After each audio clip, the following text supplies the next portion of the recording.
The Sid's View podcast March Madness finalists face off in a 20-lap shootout at Waterford. Starting 8th, we have Brian Narducci in the number 3. Starting 7th, Mikey Christopher Jr. in the 7NY.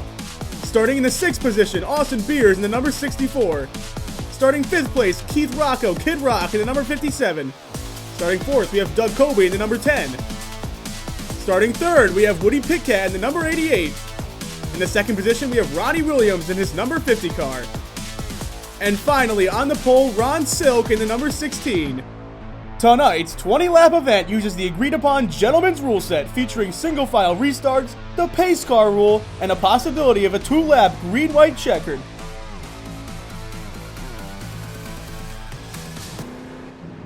It is a perfect night for racing at the new London Waterford Speedbowl. With these 8 drivers in the field, there's sure to be no shortage of action tonight. Coming around turns 3 and 4, the pace car will pull off into the infield, and we will set sail on our 20-lap shootout to determine who of these 8 drivers would really win in a Saturday night event. Coming to the restart zone, green flag in the air, and away we go! Doug Kobe off to an early lead, with Keith Rocco falling into 2nd, Woody Pitcat behind him, and Ronnie Williams behind him. Kobe up the track, Keith Rocco to his inside, the bottom shot. Straight to the lead he goes, with Pitcat looking underneath him now. They're side by side down the backstretch. The whole field is stacking up. 3 wide for 2nd. They make contact. Mikey Christopher Jr. to the inside of Pitcat. There's still 3 wide. More contact made. Looking 4 wide now. Pitcat up the track. Mikey as well. Ron Silk below the white line. Goes to the lead. The 3 wide battle for 2nd continues with Austin Beers now having the advantage. He looks for the lead on Silk. Silk leads at the stripe, but now Austin Beers with the advantage. Here comes Ronnie Williams. Here they come out of 4. Williams to the lead. Contact made. They're in the wall hard. Austin Beers is upside down.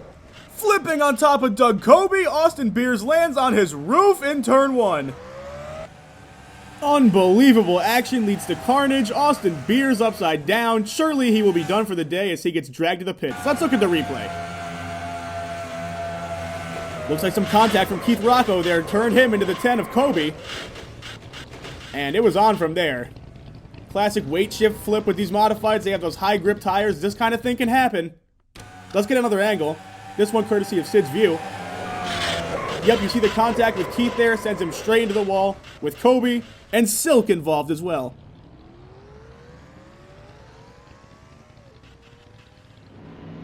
Now, Ronnie Williams is leading this race, but because of the pace car rule and the way the pace car came to the track, the 16 and the 10 of Kobe, I believe, will be restarting in front of Williams. Williams had yet to put them a lap down, so they did not have to go to the tail end of the line, but the pace car came out in front of them, meaning they will be fighting for a spot to stay on the lead lap. Ron Silk is going to lead them to the restart zone. Williams is going to lead the race. Let's get this thing back underway. Green flag in the air.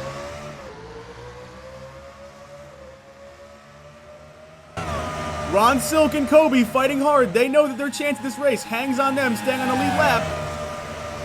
But they're both up the track, and Ronnie Williams is going to pass by him with Pitcat in tow. Pitcat to the bottom. Pitcat to the lead. Silk and Kobe are scrambling. They're falling further back in the pack, and they're in the wall. Hard. Doug Kobe on his side. Brian Narducci involved as well. And Doug Kobe's car is destroyed in the tire barrier. He'll be dragged to the pits where he's presumably done for the day, although we did say that about Austin Beers as well, who came back onto the track 3 laps down. Let's look at the replay. It looks like Mikey Christopher came up the track, collecting Silk and Doug Kobe, who were both fighting to stay on the lead lap. Yeah, once they made contact, wow, hard hit. The 7 locked wheels with the 16, and it was game over for Kobe. Into the tires.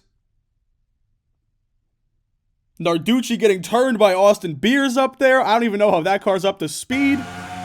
Here's the bumper cam, courtesy of Sid's View.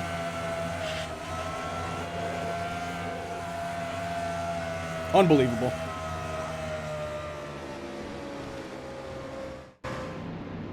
We are going to restart this thing with 3 laps to go. Woody Pitcat leading. The 50 of Ronnie Williams in the 2nd position. Keith Rocco in 3rd behind him. Austin Beers 3 laps down, restarting 4th in line. Brian Narducci starting 5th in line, the actual 4th place car, followed by Ron Silk, currently scored in the 5th position, 1 lap down. That's the pace car rule for you. But forget about the pace car because it is pulling off the track. They're into the restart zone. Green flag back in the air and Pit Cat takes off. Williams trailing. Williams looking low. Can he make it happen going into turn 3? He pushes Pit Cat up the track and there goes Williams. Williams running away with it. Keith Rocco to the bottom. Keith to the lead. Can he make it happen? They're coming to the white flag. Beers to the bottom of Keith, but he's 3 laps down. Not going to be a factor. They're all bunched up on the final lap. Brian Narducci to the lead. Can he make it happen? Final corner. This is what the fans came and stayed for. They're crashing. Ron Silk upside down. Narducci in the wall. Ronnie Williams wins at the new London Waterford Speedbowl. We have just seen, and I know I say it a lot, one of the greatest races of our lifetime. Let's look at that finish again. Narducci had the advantage going down the back. Ron Silk gets into it. He makes contact with the 88 of Pit Cat, sending him into the 64 of Beers. Back into Silk. Silk rolls upside down into the tire barrier, and Ronnie Williams just drives right through. Let's take a look at the bumper cam on the 50 of Williams.